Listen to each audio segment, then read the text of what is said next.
Dito naman 2-stroke din to. Ayan, may pangalan sa RS. Si RS. So siguro kung baka RS 250, doon yung talaga kasi natin mali. Ano eh, ay puta, napaka dalawang karburador sa loob, napakalaki. Ang ganda ng karburador.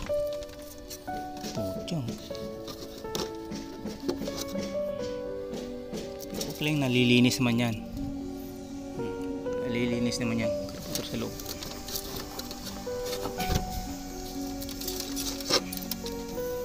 Dito open siya. Hindi ko alam kung open ba talaga o walang camera yan. Yan ang hindi ko alam.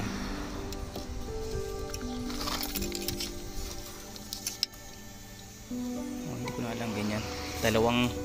Dalawang piston din niya. Pero parang palagay ko malaki to. Malaki to. Malaki yung piston niya. Dual disc brake. Konnichiwa. So ito naman yung tangke niya. So hindi natin hayaan nyo at sa susunod na araw padaan na ako dito. Napakadaming pisa, mga gulong. Yan, napakadaming mga gulong. Yan, FCR 1000. Yan, napakadaming mga gulong. Napakagandang hanap buhay to sa hinaharap. Yan, lahat yan may pakinabang yan.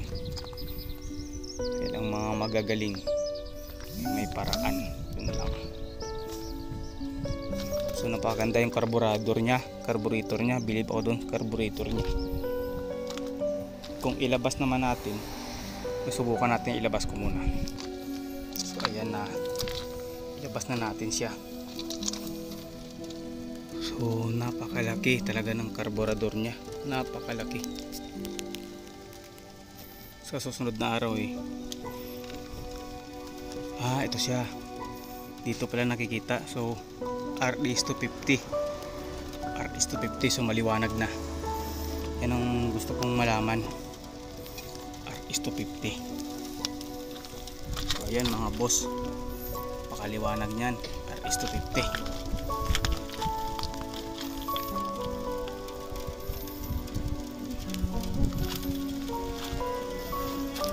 Dahil siyempre talagang die hard tayo sa 2-stroke. So tanggal yung pipe niya. Sa pipe doon yung mga pipe doon, napakarami doon. Yung mga pipe niya nakagala lang doon, nakatambak doon sa kabila doon. So nakatanggal yung pipe, dalawang pipe pula.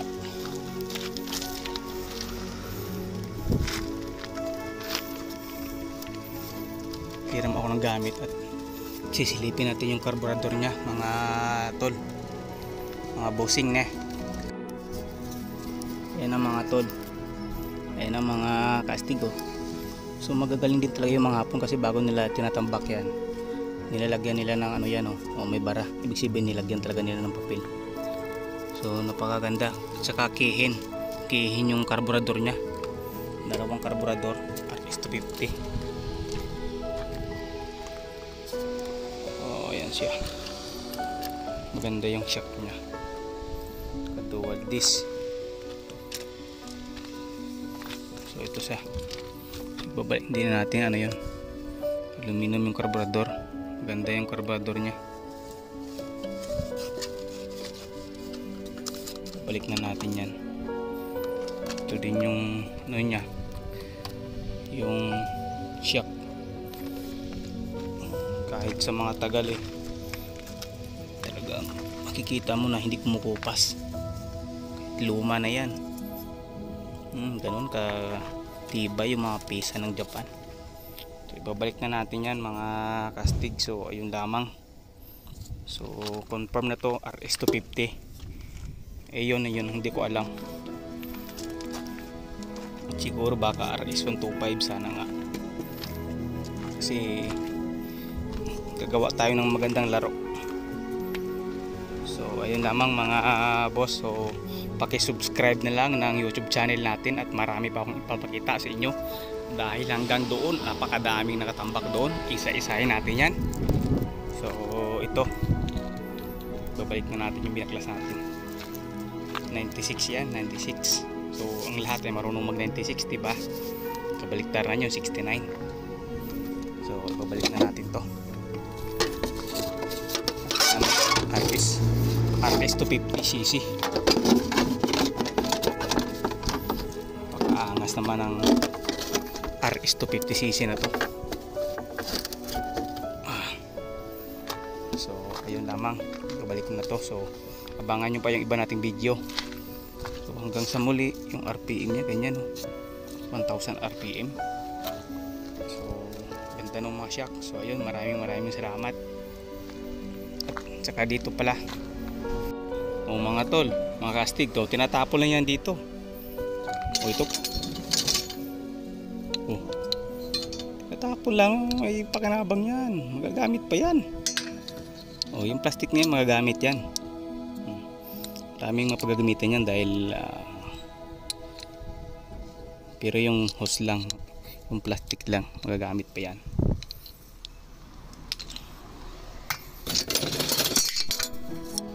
Manubila yan diba?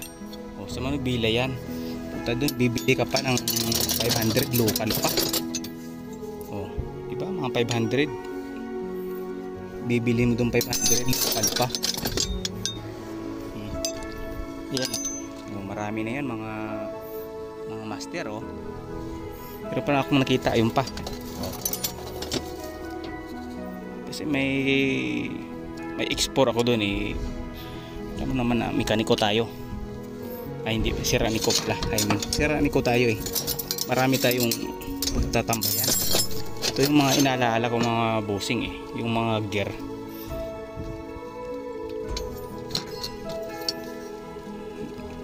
Alam naman kasi hindi gumagana yung utak natin.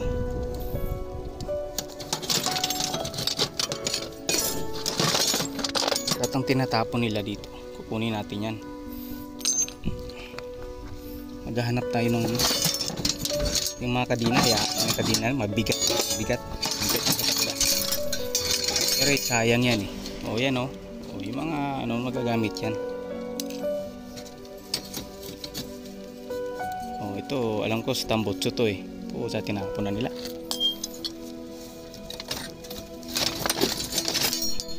Pinagtatapon nila yan, napupukpok pa yan. Ipunin muna natin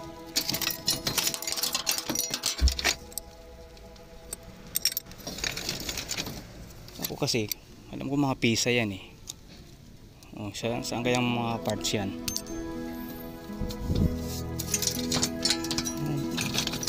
Bungkot nabibili-bili pa ako. Ayan, talagang sira na yan, wala na yan.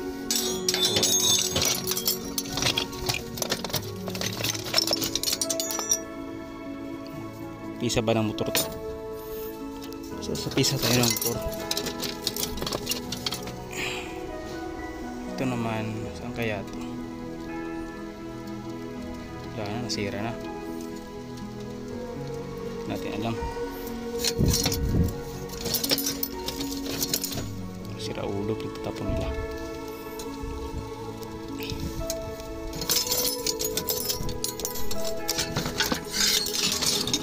Tingnan na tayong red bulb kasi mahal yun. Red bulb tinatapon lang. Actually hindi kasi mga mekaniko mayan, kaya pinagtatapon nila. Ito maayos pa to mga gamit tayo dun. Pinapangarawang lang at ako, maganda pa sa motor to sa bike yan. Meron tayong magagamitan yan. Walang isip hindi lang paggagamitan yan. Ito tanggal, tinatapon lang.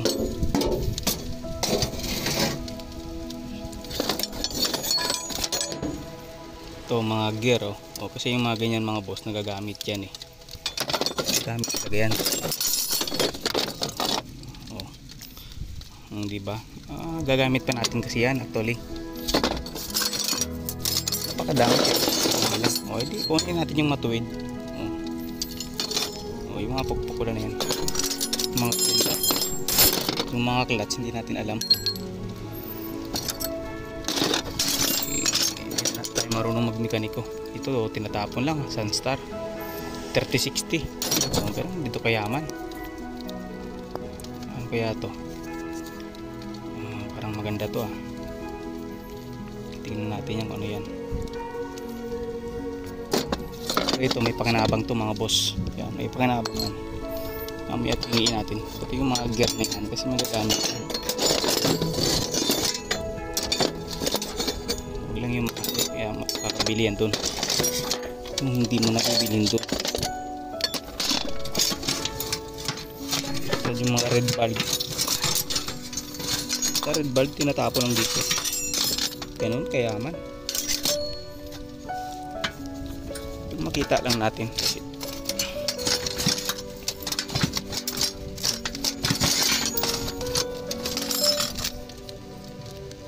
ano kaya to?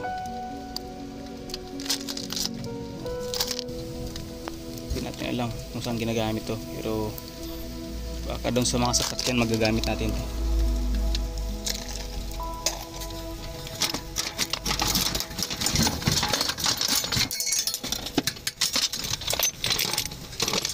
Ito mga boss sira na kasi pungila dito, hayaan mo na yan. So ayun, at tama na, kasunod naman.